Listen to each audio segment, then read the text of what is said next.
Selos. Ito ay hindi karapatan. Kusa itong nararamdaman. Maraming uri ng selos, ngunit pare-pareho ang pwedeng kahinatnan. Maaaring pagmula ng away, tamang hinala at kawalan ng tiwala. Ngunit ito rin ay nagiging daan upang malaman mo ang iyong tunay na nararamdaman. Selos.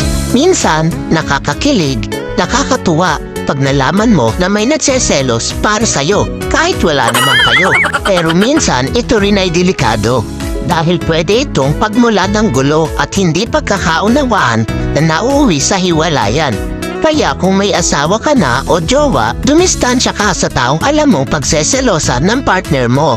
Ikaw na mismo ang umiwas dahil ang selos hindi yan basta mararamdaman kung wala namang nakikitang dahilan.